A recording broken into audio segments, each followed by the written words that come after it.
Shiv Saraswati school Kotputli के इस online platform पर आपका हार्दिक स्वागत है। मैं राधेश्याम गुर्जर आपको 12th मैथ का जो चैप्टर नंबर मैट्रिक्स है वो पढ़ाने जा रहा हूँ। जो चैप्टर नंबर जो 3 है मैट्रिक्स, वो वही आरबीएसई बोर्ड में मैक्सिमम 3 मार्क्स का आएगा। कितने का आएगा? 3 मार्क्स का आएगा। 1 क्वेश्चन आएगा 1 मार्क्स और 1 क्वेश्चन आएगा 2 मार्क्स। ठीक है, तो अपन आज शुरू कर रहे हैं मैट्रिक्स से। मैट्रिक्स क्या होता है कि जो नंबर का जो अरेंजमेंट है, व्यवस्थित तरीके से नंबर्स को लिखना क्या होता है? मैट्रिक्स होता है। व्यवस्थित तरीके से, यानी जैसे मैं आपको, ये क्या हो गया? अलजेब्रा का एक पार्ट है। अलजेब्रा यानी जो समीकरण इक्वेशन से होते हैं उनको सोल्व करते हैं अपन, उसी का एक पार्ट है। और जैसे मैं यहां लिखूं कि राम, ये मान लो मोहन, श्याम। राम के पास में मान लीजिए कि 2, ये इधर मैं नोटबुक लिख देता हूं, मान लो इधर, ये मान लो मैं यहां लिख देता हूं पेन, और इसके पास में 1 पेन है। यहाँ लो 3 नोटबुक है, 2 पेन इसके पास में 4 नोटबुक है, इसके पास में 3 नोटबुक है। तो क्या हुआ कि ये जो नंबर ऑफ थे ना, इसका जो हमने अरेंजमेंट किया है कि जो राम था उसके पास में 2 नोटबुक और 1 पेन है। ठीक है, तो और मोहन के पास में 3 नोटबुक और 2 पेन है। श्याम के पास में 4 नोटबुक और 3 पेन है। अगर मैं इसे इस प्रकार ब्रैकेट में लिख दूं तो ये क्या बन गया? आपका मैट्रिक्स बन गया। क्या बन गया? मैट्रिक्स बन गया। अब अरेंजमेंट का मतलब ये हुआ कि जैसे अपन ये जो लाइन देख रहे हैं ना, ये लाइन, ये जो रो है, ये क्या है? रो। और ये जो खड़ी जो लाइन आ रही है ना, वो क्या है? कॉलम। तो अब ये क्या बता रहा है कि ये जो फर्स्ट रो है ना, ये क्या है? फर्स्ट रो है। ये तो मान लो इसको फर्स्ट रो को मैं R1 से लिख देता हूं। सेकंड रो है ये R2 है, और थर्ड रो क्या है? R3 है। ये जो फर्स्ट कॉलम है इसको C1 से नोट कर दो, और इसको किससे कर दूं? C2 से नोट कर दूं। तो इसका मतलब निकल के आ रहा है यहाँ पे कि जो फर्स्ट रो है, फर्स्ट रो यानी ये जो फर्स्ट रो है ना, क्या दिखा रहा है? राम के बारे में बता रहा है। ठीक है, जो सेकंड रो है वो मोहन के बारे में बता रहा है। थर्ड रो है वो श्याम के बारे में बता रहा है। जो फर्स्ट कॉलम है ना, फर्स्ट कॉलम बता रहा है नोटबुक, यानी जो राम, मोहन और श्याम 3 व्यक्ति थे अपने पास में, इनके पास में कितनी कितनी नोटबुकें हैं, ये बता रहा है। ठीक है, और जो सेकंड जो कॉलम है ना, सेकंड कॉलम क्या बता रहा है? सेकंड कॉलम बता रहा है कि इनके पास पेन क्या है। अब बात कर रहे हैं कि जो मैट्रिक्स आ रहा है इसमें, इसका जो ऑर्डर आ रहा है, ऑर्डर क्या आ रहा है? देखो, यानी कितनी रो थी इसमें? 1 2 3। देखो R1 R2 R3 यानी 3 रो है। कॉलम कितने हैं भाई? कॉलम इसमें 1 और 2। तो ये जो आ रहा है 3 × 2, 3/2 या 3 × 2, ये क्या है? ये इसका ऑर्डर है। किसका ऑर्डर है? मैट्रिक्स का ऑर्डर है। अब बात करते हैं कि मैट्रिक्स, ये तो मैंने बताया कि जो नंबर ऑफ सिस्टम जो होता है, इसका नंबर्स का जो अरेंजमेंट जो होता है इस प्रकार से लिखता है, तो क्या होता है? ये मैट्रिक्स होता है। ठीक है, अब बात करते हैं कि जो मैट्रिक्स है वो कैपिटल लेटर से डिनोट करते हैं। किससे करते हैं भाई? Capital letter. अब कैपिटल लेटर जैसे मैंने ए से डिनोट किया है, यहां इसी को फिर से लिख दो कि 2 1 3 2 4 और 3। यहां इसका ऑर्डर लिखते हैं, क्रम। ऑर्डर क्या है? कितनी रो है इसमें? 1 2 3, यानी 1 R1 R2 और R3। ये आपका हो गया C1 C2, यानी 2 कॉलम हो गए, और 3 इसमें रो है, तो 3 × 2 आ गया। ये इसका क्या आ गया? ऑर्डर आ गया। और इसे क्या करते हैं? कैपिटल लेटर से डिनोट किया जाता है। ठीक है, ये वो आपका मैट्रिक्स है। आगे बढ़ते हैं अपन। जैसे मान लो इसको मैं इस प्रकार से लिख दूं कि A, जैसे फर्स्ट रो है भैया, इसका एलिमेंट ले रहा हूं, स्मॉल लेटर से लिखते हैं। एलिमेंट को किससे लिखते हैं? स्मॉल लेटर से। मैट्रिक्स को तो डिनोट करते हैं कैपिटल लेटर से, और इसके अंदर यदि अपन इसके जो एलिमेंट लिखते हैं उनको स्मॉल लेटर से लिखा जाता है। अब जैसे ये 1 1, ये A12, ये आपका A13, इसी प्रकार चलता रहे। ये पता नहीं कि कितने कॉलम आएंगे, इसे मान लेते हैं अपन n कॉलम आ रहे हैं। कितने कॉलम आ रहे हैं? A1n, ठीक है। सेकंड पे ले तो A1, ये 2 1, A21, A22, A23 dot dot A2n, ठीक है। इसी प्रकार क्या होगा कि ये रो भी ऐसे चलते रहेंगे, तो ये आ जाएगा AM1, AM2, AM3 dot dot AMN। इसका मतलब क्या हुआ, क्या निकल के आ रहा है यहाँ पे कि इसमें M तो हो गए कॉलम और N हो गए, सॉरी M तो इसमें क्या हो गए रो और N हो गए इसमें कॉलम। तो इसका ऑर्डर क्या हो गया? M इंटू N हो गया। क्या हो गया भाई? ऑर्डर M इंटू N हो गया है। समझ में आ गया?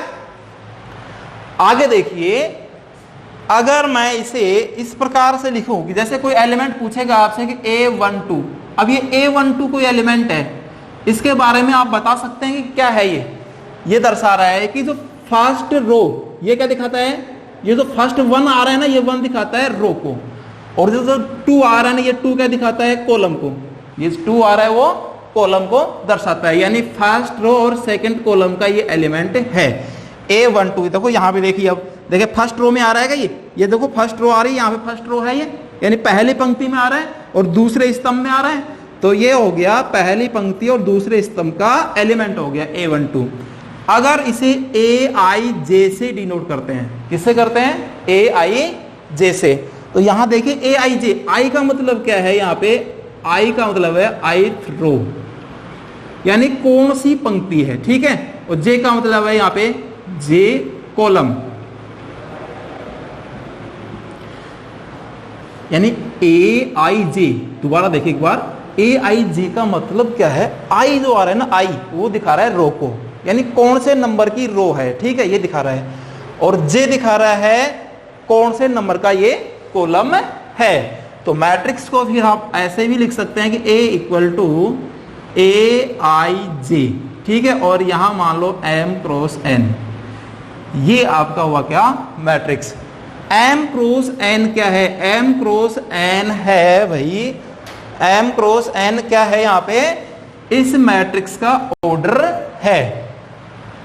अब बात करते हैं, एक बार फिर से देखिए इसको, मैं रफ करके दोबारा से बता रहा हूं आपको।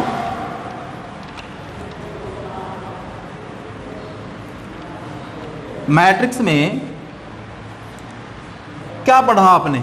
मैट्रिक्स के अंदर जो मैट्रिक्स A है, अगर इसे मैं AIJ से डिनोट कर दूं यहाँ पे और M क्रॉस N लिख दूं, तो भाई जो इसमें जो क्वेश्चन बनता है, जो 1 मार्क्स का जो क्वेश्चन आएगा ना, 1 नंबर का जो क्वेश्चन आएगा, वो कहीं से भी आ सकता है। छोटी से छोटी बात भी आपको पूछी जा सकती है।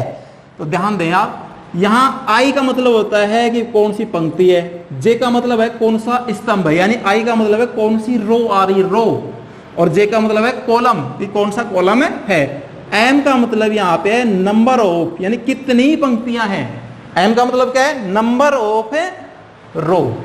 N का मतलब है नंबर ऑफ कॉलम, N का मतलब है यहाँ पे नंबर ऑफ कॉलम, ठीक है।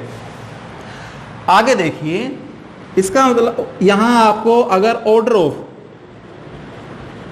ऑर्डर ऑफ मैट्रिक्स, यानी आयु है का क्रम, मैट्रिक्स का मतलब क्या है? यहां पे आयु है, तो तीसरी प्रश्नावली है आयु है। ऑर्डर ऑफ मैट्रिक्स क्या होगा भाई? M इंटू N होगा, या M बाई N ही बोलते हैं इसको, M इंटू N भी बोले सकते हो। नंबर ऑफ एलिमेंट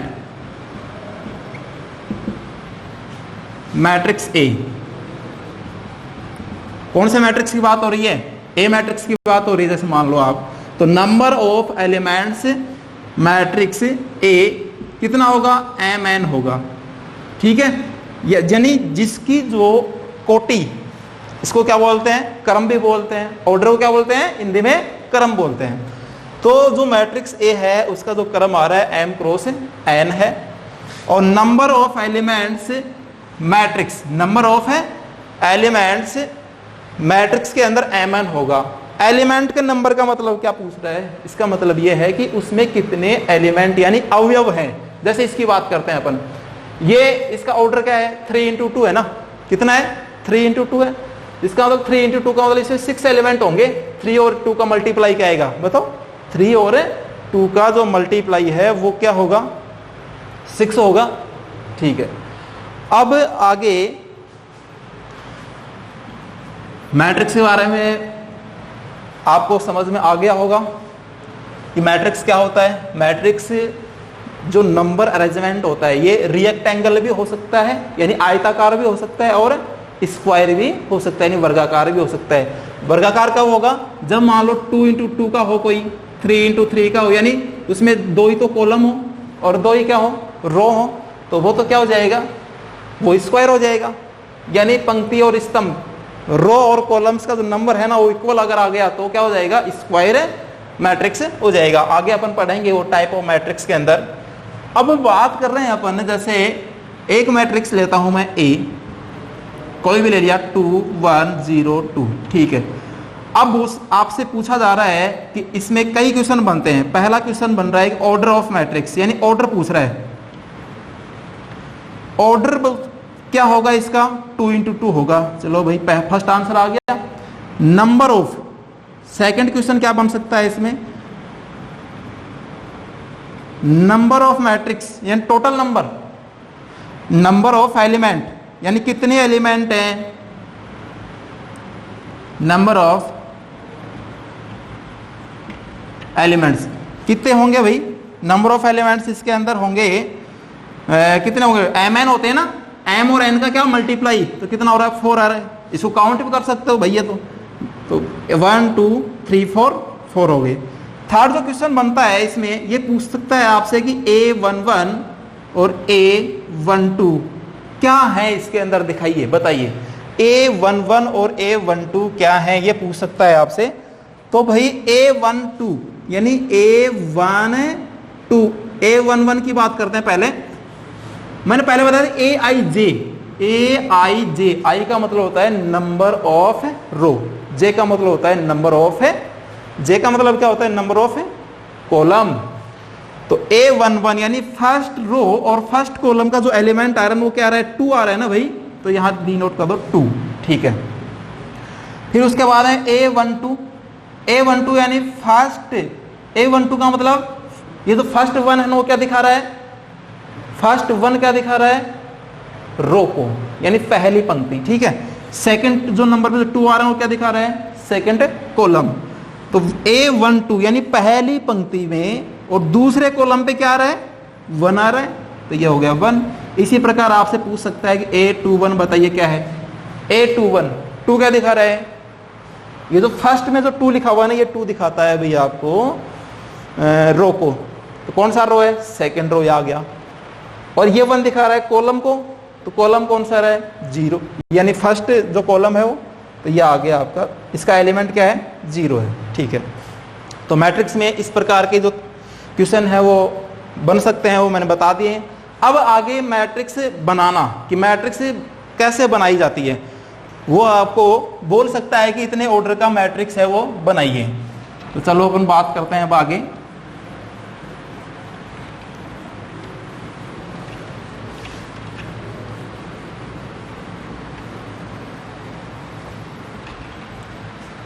देखिए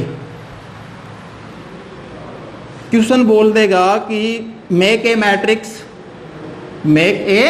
मैट्रिक्स यानी एक ऐसा मैट्रिक्स बनाइए जिसका ऑर्डर क्या हो, 2 इंटू 2 का हो। ऑर्डर बता दिया उसने, और उसके जो एलिमेंट है ना, एलिमेंट AIJ, यानी एक ऐसा मैट्रिक्स बनाना है A = AIJ, वेयर एलिमेंट्स क्या होगा, AIJ, उसके एलिमेंट्स इस प्रकार लिखे हुए हैं I + J के रूप में। समझ में आ गया। ये क्वेश्चन है कि उस मैट्रिक्स को ज्ञात कीजिए क्वेश्चन है कि उस मैट्रिक्स को ज्ञात कीजिए जिसका ऑर्डर तो हो 2 into 2 का, ठीक है। और ये जो Aij मैट्रिक्स है, जहां Aij जो है ना वेहर Aij i प्लस जे होगा, क्या होगा, i प्लस जे होगा। चलो बात करते हैं, इसमें क्या करेंगे अपन, मान लेंगे पहले, क्या कर लेंगे, मान लेंगे कि एक जो मैट्रिक्स A आप ले रहे हो 2 into 2 का, कैसे मानेंगे, ऐसे मान लेना कि A11 A12, आगे नहीं जाना, A13 नहीं लिखना है। क्यों नहीं लिखना है, क्योंकि उसमें वो ऑर्डर जो बताया ना, उसका ऑर्डर क्या आ रहा है, 2 into 2 का आ रहा है, ऑर्डर क्या आ रहा है, 2 into 2 का आ रहा है। चलिए आगे देखिए, अब सेकंड कॉलम पे, सेकंड रो पे आ जाओ, तो A21 और A22, ये हमने क्या कर लिया है, एक ऐसा मैट्रिक्स से मान लिया है, ठीक है। अब हम क्या करेंगे, इसके अलग अलग एलिमेंट्स निकालते हैं। बुक के अंदर ऐसे क्वेश्चन भी हैं आपके पास में, निकाल रहा हूं, देखो। हम सबसे पहला एलिमेंट A11 निकालने जा रहे हैं, A11 अब क्वेश्चन क्या कह रहा है कि Aij जो है ना, Aij i प्लस जे के रूप में लिखा हुआ है, इस रूप में लिखा हुआ है, किस रूप में लिखा हुआ है, i प्लस जे के रूप में लिखा हुआ है क्वेश्चन, ठीक है। चलो A11 की बात हो रही है, तो देखो i प्लस जे किस रूप में लिखना है, i प्लस जे के रूप में लिखना है, तो यानी 1 प्लस 1 क्या आ गया, 2 आ गया ना, क्योंकि i की जगह पे 1। देखो ये Aij यानी ये फर्स्ट रो और सेकंड क्या दिखा रहा है, कॉलम दिखा रहा है, तो 1 प्लस 1 यानी 2 आ गया, ठीक है भाई। आगे चलते हैं, A12 क्या निकालना है, A12 निकालना है, तो यानी 1 प्लस 2 कितना आ गया भाई, 3 हो गया। आगे देखिए A21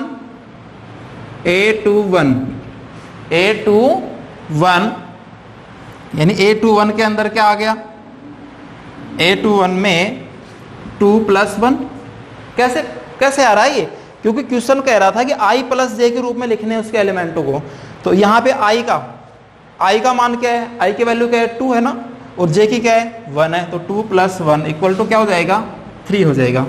और A22 ये हो जाएगा 2 प्लस 2 कितना हो गया, ये 4 हो गया। यानी हमने सारे एलिमेंट्स निकाल लिए, इसके पास इसके एलिमेंट 4 ही तो थे, ये चारों एलिमेंट हमने निकाल लिए ना। तो अब इसको वापस लिख दीजिए कि जो मैट्रिक्स आप फाइंड कर रहे थे वो मिल गए हैं आपको, कहाँ मिला, ये मिल गया, देखो 2 3 3 और 4, ठीक है। ये आपका क्या हो गया, आंसर। तो बुक के अंदर भी ऐसे क्वेश्चन काफी दिए हुए हैं। क्वेश्चन क्या था, क्वेश्चन ये था कि ऐसा मैट्रिक्स ज्ञात करो, ऐसा मैट्रिक्स फाइंड कीजिए कि जो उसका जो ऑर्डर है वो तो 2 into 2 का है, और वह Aij यानी Aij जो है वो i प्लस जे के रूप में लिखा हुआ है, तो यहाँ कुछ भी दे सकता है, i और j की वैल्यू रखते हुए चलेंगे। अब बात करते हैं कि उसका ऑर्डर 2 into 2 था, इसलिए हमने ये माना है। अगर मान लो ऑर्डर 3 into 3 का होता तो थर्ड कॉलम और आ जाता यहाँ पे, और एक रो भी और बनती, ठीक है। चलिए अब बात करते हैं तो मैट्रिक्स है वो समान भी होते हैं क्या, मैट्रिक्स समान होते हैं या फिर नहीं होते हैं। देखिए इक्वलिटी ऑफ है मैट्रिक्स,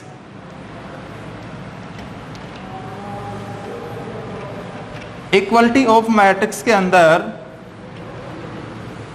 कब कब दो मैट्रिक्स हैं वो इक्वल होंगे। हमने जो अब तक पढ़ा है उसके अंदर मैट्रिक्स क्या होता है ये बता दिया है, मैट्रिक्स का जो ऑर्डर या क्रम क्या होता है, टोटल नंबर ऑफ मैट्रिक्स कैसे निकालते हैं, और यदि कोई मैट्रिक्स आपसे बोल दे कि 2 into 2 का मैट्रिक्स निकालिए, 2 into 1 का मैट्रिक्स निकालिए, 1 into 2 का निकालिए, है ना, तो उसके लिए देगा वो कि Aij। अब Aij के बारे में आपको पता है ना, i क्या होता है और j क्या होता है। i क्या होता है, नंबर ऑफ रो, और j क्या होता है, नंबर ऑफ कॉलम होता है। वो वहां देगा कि i और j इस प्रकार से है वो, ठीक है। अब बात करते हैं इक्वल,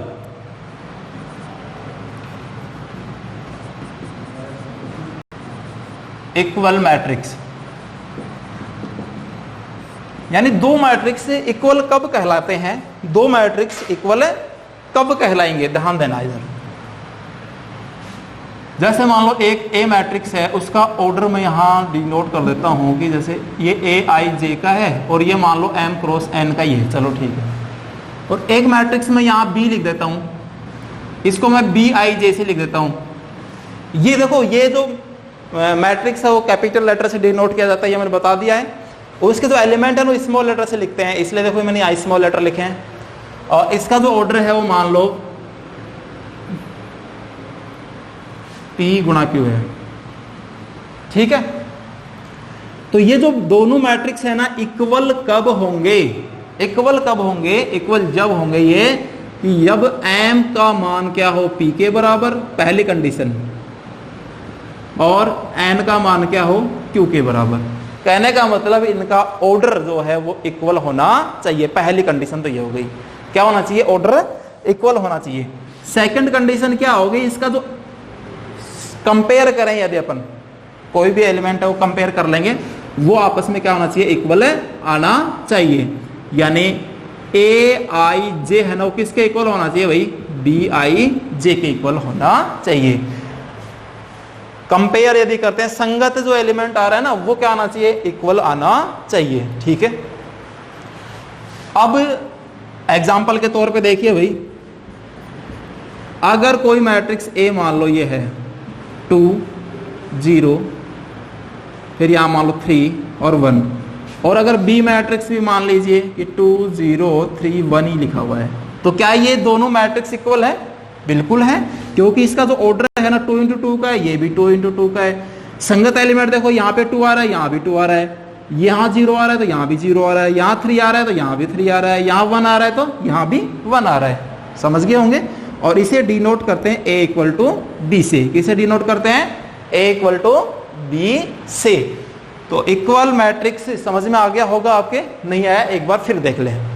कोई भी दो मैट्रिक्स बराबर या समान या इक्वल कब कहलाते हैं, जब उनका ऑर्डर, ऑर्डर का मतलब क्रम समान होना चाहिए। क्रम आपके अच्छी तरह समझ में आना चाहिए भाई, क्रम होता क्या है, इसका क्रम कैसे लिखा है मैंने 2 into 2, वो समझ लीजिए। यदि किसी की समझ में नहीं आया तो फिर से देख लो कि ये जो देखो इसमें जो आड़ी लाइन है ना, ऐसे समझिए, ये फर्स्ट लाइन हो गई, ये सेकंड लाइन हो गई, तो इसका मतलब इसमें 2 लाइन हो गई ना। ऐसे ऐसे अगर चलते हैं कि पहली लाइन दूसरी लाइन, तो ये पहले लाइन को लिखते हैं, यानी पहले रो को लिखा जाता है, इसलिए 2 आ गया, ठीक है। इनटू कॉलम कितने इसमें, फर्स्ट कॉलम हो गया और ये आपका सेकंड कॉलम हो गया, तो 2 into 2 हो गया।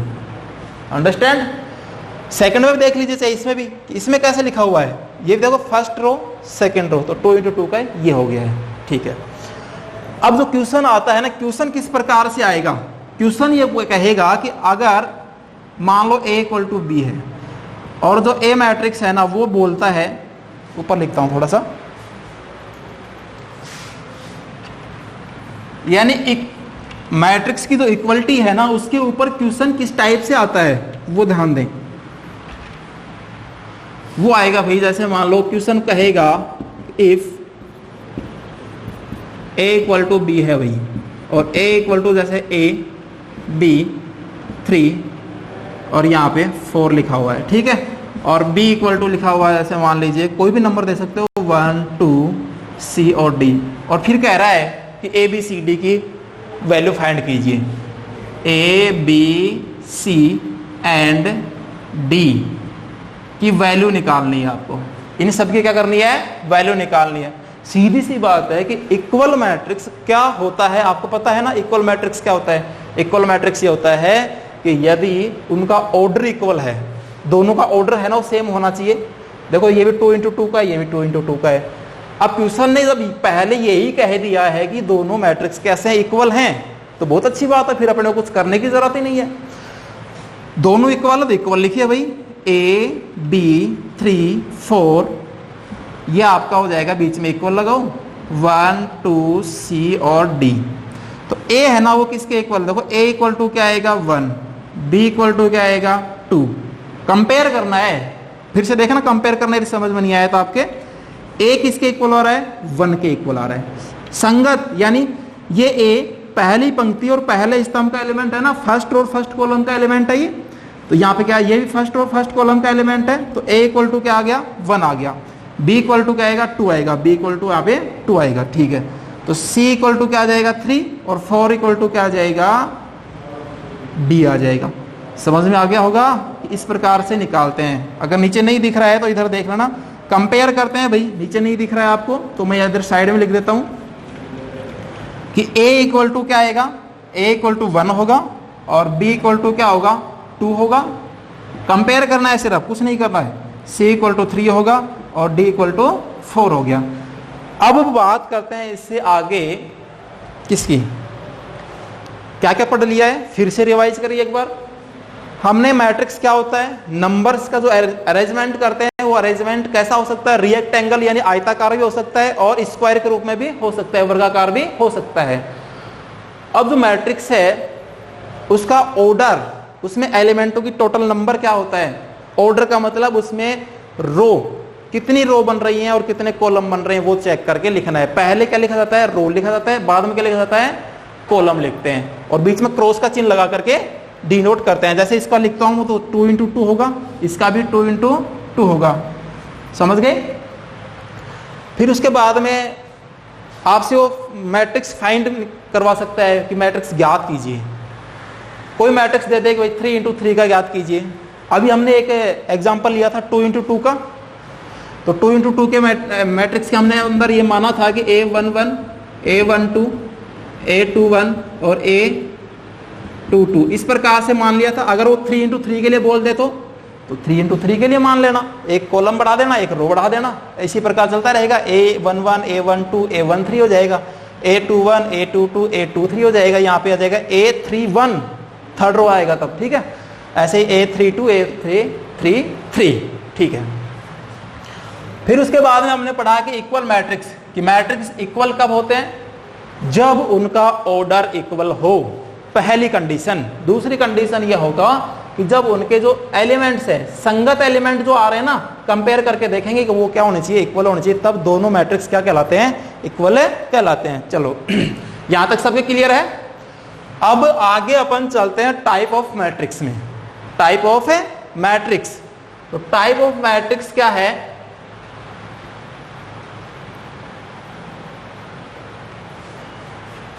मैट्रिक्स का जो टाइप पढ़ेंगे उसमें जो फर्स्ट जो टाइप है रो मैट्रिक्स, यानी पंक्ति आयु है। क्या होगा, पंक्ति आयु है। चलिए लिख रहा हूं इधर, ध्यान दें।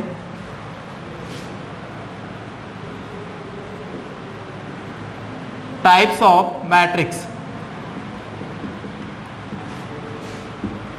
आयु है के प्रकार। पहले नंबर पे क्या है, ध्यान देना, रो मैट्रिक्स यानी पंक्ति आयु है।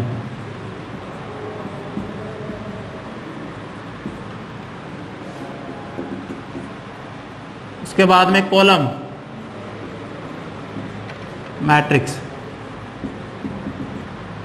यानी स्तंभ आयु है।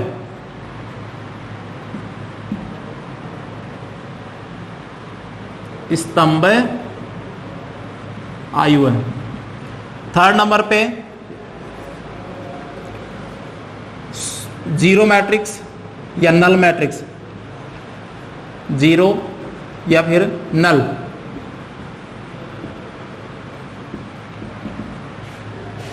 यानी शून्य आयु है।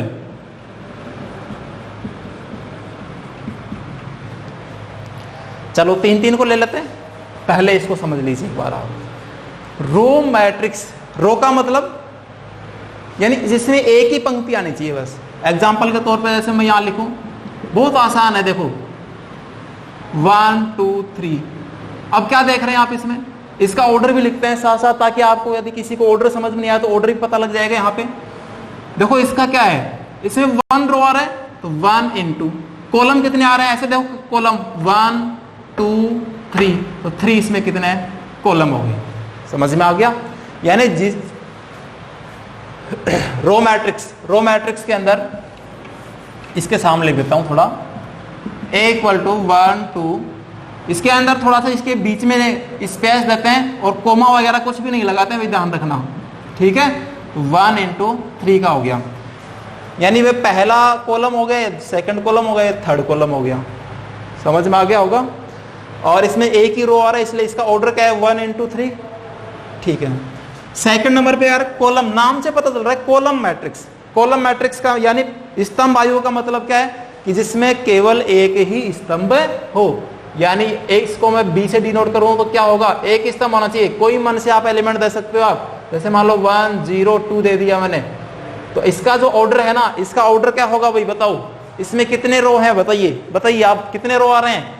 रो हमेशा आड़ी लाइन होती है ना, ऐसे 36 लाइन उसको बोलते हैं। तो देखो 1 2 3 कितने हो गए, 3 रो हैं। कॉलम खड़े देखिए 1 ही बार है बस, तो 3 into 1 हो गया। ठीक है, समझ गए। 2 टाइप हो गए। थर्ड टाइप क्या है, जीरो या फिर नल मैट्रिक्स, यानी शून्य आयु है। यानी ऐसा मैट्रिक्स वो किसी भी ऑर्डर का हो सकता है, ध्यान देना। जीरो मैट्रिक्स किसी भी ऑर्डर का हो सकता है, 1/3 का हो सकता है, 3/1 का हो सकता है, 1/1 का भी हो सकता है ना। लेकिन उसके सभी एलिमेंट क्या होने चाहिए, जीरो होने चाहिए, यानी शून्य होने चाहिए। कोई भी ऑर्डर हो सकता है 0 0 0 0 0 0। लो जी, इसका ऑर्डर में लिखना हो, इसका क्या ऑर्डर है, इसमें कितने रो आ रहे हैं, 1 2, तो यानी 2 रो है। कॉलम कितने हैं, 1 2 3, तो 3 रो हो गई। ठीक है, 3 टाइप हो गए। चौथा देखिए, स्क्वायर मैट्रिक्स। स्क्वायर मैट्रिक्स यानी वर्ग आयु है। चलिए अब स्क्वायर मैट्रिक्स यानी वर्ग आयु की बात कर रहा हूं मैं। अभी तक हमने क्या किया था कि ये देखा था कि किसी भी ऑर्डर का मैट्रिक्स हो सकता है, किसी भी ऑर्डर का हो सकता है। 1 into 3 का हो गया, 3 into 1 का हो गया, 2 into 3 का हो गया। समझ में आ रहा है ना अच्छी तरह से। तो वर्ग मैट्रिक्स में क्या है कि वर्ग बनना चाहिए, स्क्वायर बनना चाहिए। आपको पता है कि वर्ग की सभी साइड क्या होती है, इक्वल होती है ना। यानी वर्ग इस प्रकार तो डी मैट्रिक्स, इसको मैं डिनोट करूं तो 2 2 0 1, तो वर्ग बन रहा है क्या, 2 into 2 का होगा, 3 into 3 का भी वर्ग होगा। ठीक है, समझ गए वर्ग मैट्रिक्स क्या होता है। तो उसके बाद है डायगोनल मैट्रिक्स।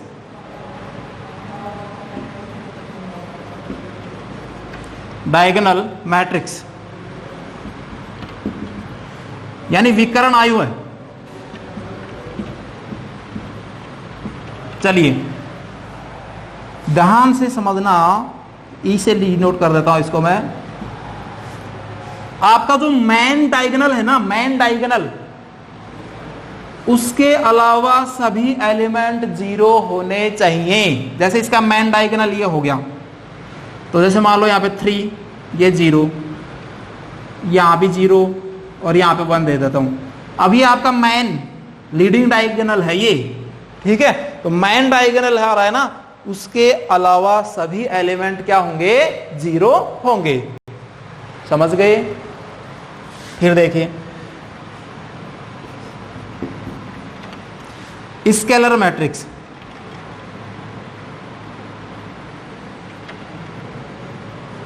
स्केलर मैट्रिक्स यानी स्केलर का मतलब होता है अदिश मैट्रिक्स, अदिश आयु।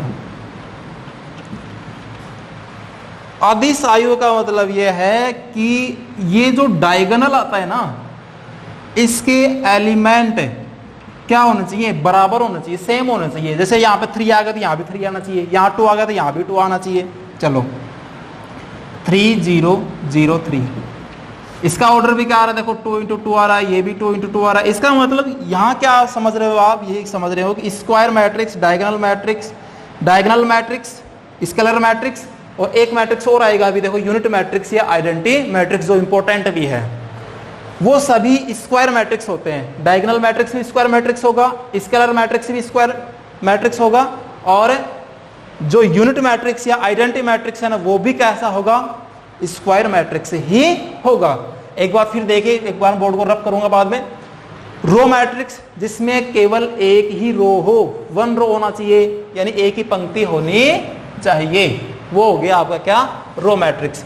कॉलम मैट्रिक्स, कॉलम मैट्रिक्स का मतलब है कि वह मैट्रिक्स जिसमें केवल एक कॉलम होना चाहिए, एक ही खड़ी लाइन होनी चाहिए, आड़ी कितनी भी हो सकती है, जैसे समझ गए।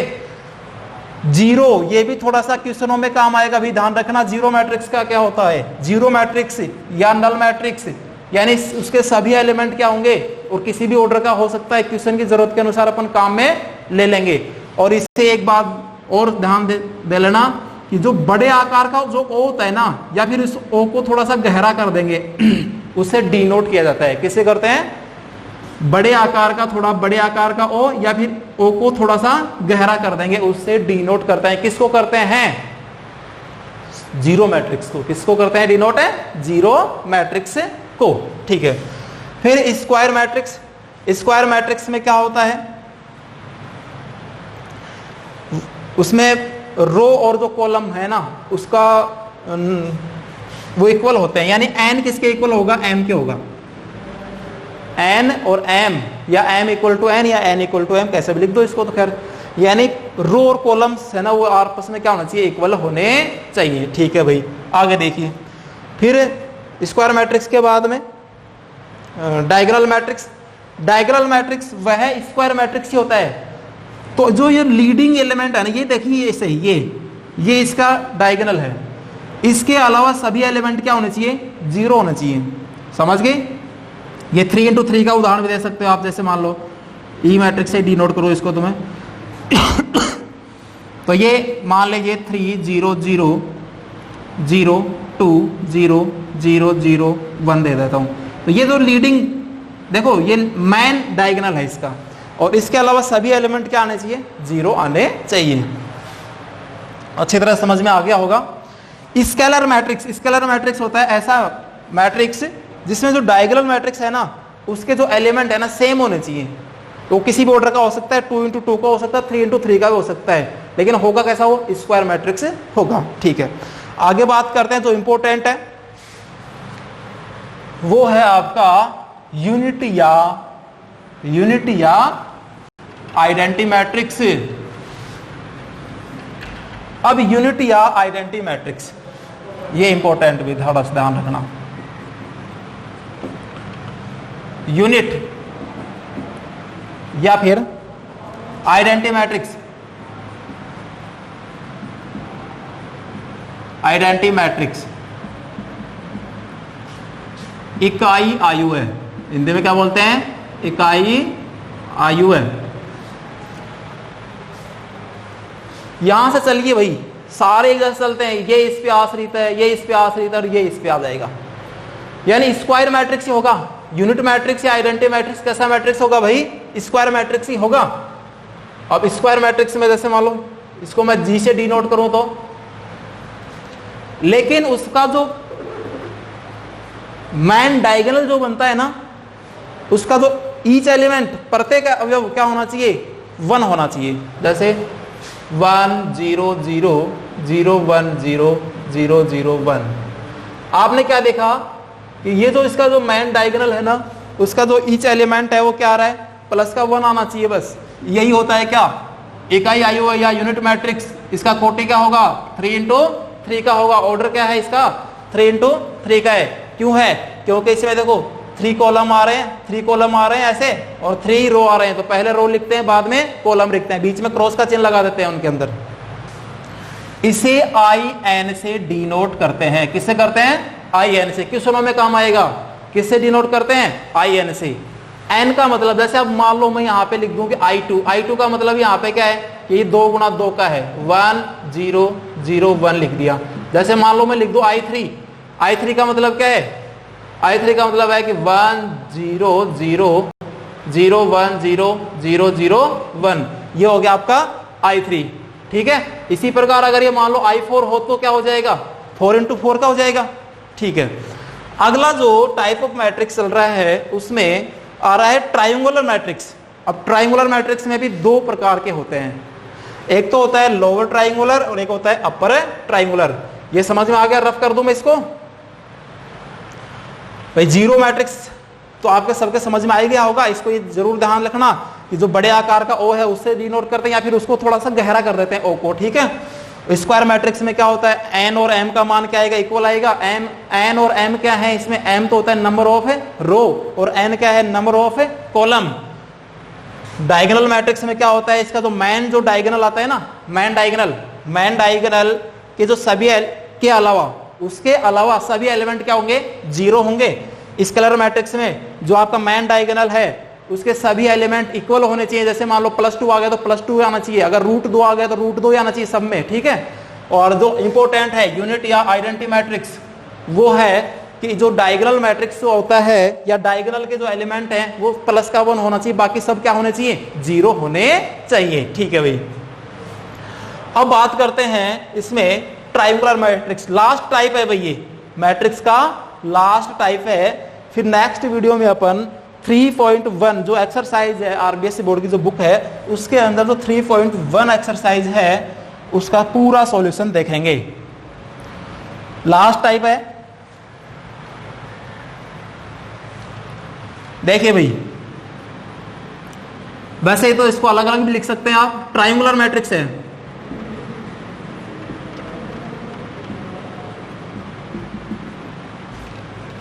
ये भाई दो प्रकार का होता है, एक तो होता है लोअर,